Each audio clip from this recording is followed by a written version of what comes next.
यही अतिदिनिया वर्षा को राज्य सरकार एक प्राकृतिक विपर्यय भाव घोषणा करुछंती। जो मानकर प्रबल क्षति होती किंतु बीमाभूत करि पारिले नहीं किंबा समाने क्लेम मध्य करि पारिले नहीं। किछि भाग चाषी अछंती समाने मध्य एथिरे बीमाभुक्त जेहेतु हेई पारि नांती समाने मध्य किबळी क्षतिपूरण ताकर भरणा करिवे।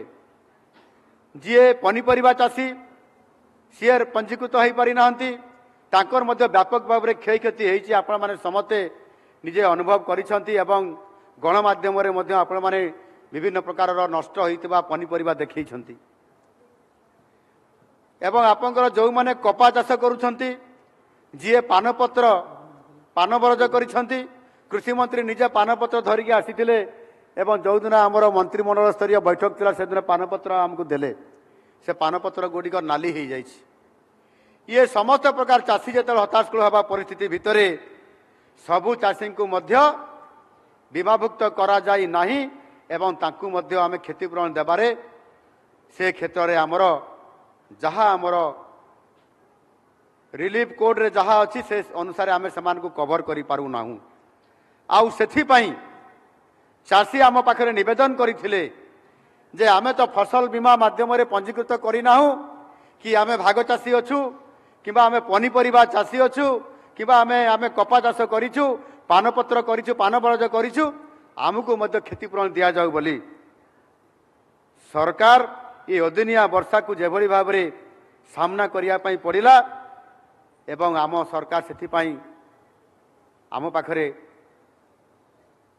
चाषींकर दुख देखिले निश्चित भाव में मनरे कष्ट आसे।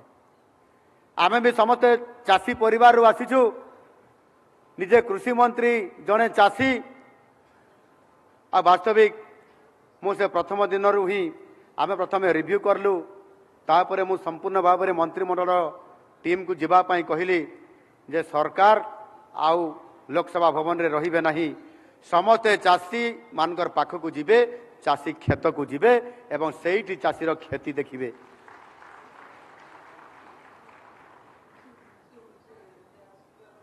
एवं चाषीर खेत को देखिला परे किबड़ी भाव रे धान बिलरे पड़ी रही एवं धान पानी रे पची सड़ी जाइछि एवं सेथिरे आपनकर धान गजा हो जाइछि। चाषी बहुत कष्ट पाउछि दुख पाउछि ताकू बारंबार अनुरोध करले आउ सेथिपाई आमे जो 3 दिन अधिक फसल बीमा करिथिबा चाषी को क्लेम करबा पाई मधे अनुरोध करिथिलो से 3 दिन भितर मध्य समस्त फसल बीमा माध्यम रे जो पंजीकृत करथिबा चाषी बाद रे मध्य जो चाषी अछंती ताकू मध्य आमे विभिन्न गणमाध्यम रे खबर कागज रे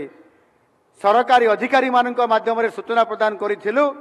एवं एक सर्वे करी रिपोर्ट प्रदान करबा पाई समस्त विभाग को निर्देश दिया जाइथिला आपन तुरंत 2 दिन भितर तार रिपोर्ट प्रस्तुत करी सरकार को पाखक पठांतु। 30 तारीख गत मासर एवं 31 तारीख रे ये रिपोर्ट प्रस्तुत करबा परे जो नुआ वर्ष आसिला 2025 1 तारीख दिन आमर समस्त प्रकार रिपोर्ट हस्तगत हैला एवं जो रिपोर्ट हस्तगत हैला एवं आज मु एई मंचरू आज यही कृषि ओडिशा 2025 जो एठी जो आमर ये मंच अछि ये मंचरू आज मु घोषणा करिया पई चाहे जे यही अतिदिनिया वर्षा को राज्य सरकार एक प्राकृतिक विपर्यय भाव घोषणा करुछंती। यह आगरू प्राकृतिक विपर्यय हिसाब रे अदिनिया वर्षा को जेतिकी परिमाण वर्षा हुए आ तार क्षति पहुंचाई तार रिलीफ कोड रे नथिबा कारण रु ये प्राकृतिक विपर्यय हिसाब रे ये तालिकाभुक्त नथिला। आज सरकार चाषींकर ये क्षति को देखिकी चाषींकर दुख को अनुभव करी आज घोषणा करले जे एक प्राकृतिक विपर्यय हिसाब रे आज सरकार घोषणा कले।